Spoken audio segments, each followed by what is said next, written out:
যুবক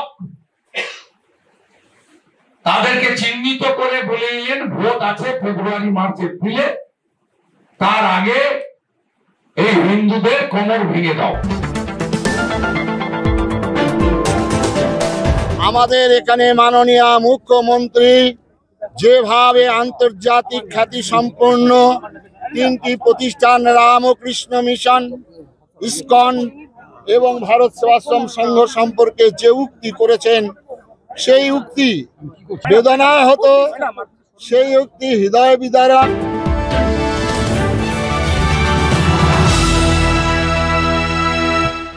মুখ্যমন্ত্রী মমতা বন্দ্যোপাধ্যায়ের বিরুদ্ধে বিস্ফোরক অভিযোগ করলেন পশ্চিমবঙ্গ বিধানসভার বিরোধী দলনেতা শুভেন্দু অধিকারী।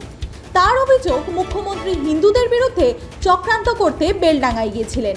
সোমবার বিজেপির দফতরে সাংবাদিক বৈঠক করেন শুভেন্দু, সেখানেই তিনি এই অভিযোগ করেছেন।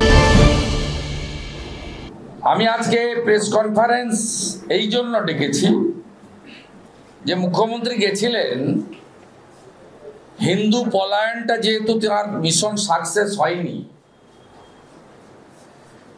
তাই তিনি সেখানে গেছিলেন পুলিশকে লেলিয়ে দেওয়ার জন্য হিন্দুদের বিরুদ্ধে। ওয়াকফ অ্যামেন্ডমেন্ট বিলের বিরুদ্ধে আন্দোলন সংগঠিত করেছিল কারা? নিশ্চিতভাবে কোনো হিন্দু সনাতনীরা নয়। আক্রান্ত হলেন কারা? যেখানে 16, 18, 20% হিন্দু থাকেন। আর গ্রেপ্তার গত 3 দিন ধরে হিন্দু ছেলেদেরকে বেছে বেছে গ্রেপ্তার করা হচ্ছে। কয়েক মাস আগে মুর্শিদাবাদের বেলডাঙ্গায় হিংসা ছড়িয়েছিল। সেই সময় ভারত সেবাশ্রম সংঘের স্থানীয় শাখার কার্তিক মহারাজকে এই নিয়ে সরব হতে দেখা গিয়েছিল।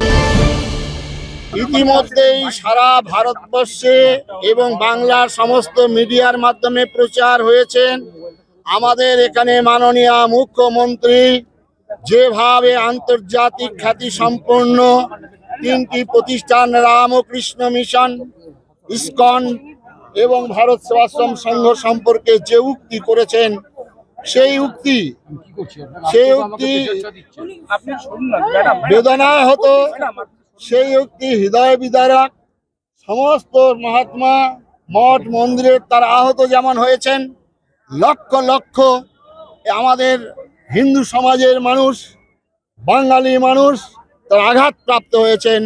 এই আঘাতের প্রতিবাদ প্রতিকারের উদ্দেশ্য নিয়ে আজকে আমরা পথে নেমেছি। শুভেন্দুর অভিযোগ, ভারত সেবাশ্রম সংঘ এবং কার্তিক মহারাজ যাতে আক্রান্ত হয় সেই পথই মুখ্যমন্ত্রী খুলে দিয়ে এসেছেন। উনি পৌঁছালেন, পৌঁছে তরতাজা হিন্দু যুবক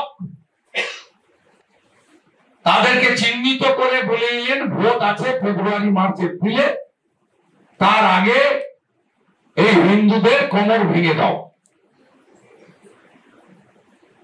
ভারত সেবাশ্রম সংঘ বেলডাঙ্গা সেবা কেন্দ্র, আধ্যাত্মিক চেতনার কেন্দ্র, তফসিলি জাতি উপজাতি পরিবারকে তাদের বাড়ির বাচ্চাদের শিক্ষাদান, শরীর গঠন, মনের বিকাশের জন্য বিনা খরচে রাখার ব্যবস্থা, হোস্টেল। এবং কার্তিক মহারাজ গোটা রাজ্যে ঘুরে ঘুরে সনাতনীদের ঐক্যবদ্ধ করছেন, তাই এই সেন্টারটাকে আনসেফ করে দাও। বিরোধী দলনেতার অভিযোগ, কার্তিক মহারাজের উপর মুখ্যমন্ত্রীর এত রাগ যে বেলডাঙ্গা থেকে সিআই অফিস সহ একটি 5 জন কনস্টেবলের একটি আউটপোস্ট প্রত্যাহার করেছেন, যাতে বেলডাঙ্গার ভারত সেবাশ্রম সংঘ আক্রান্ত হয়। সেই কারণে এই সিদ্ধান্ত নেওয়া হয়েছে।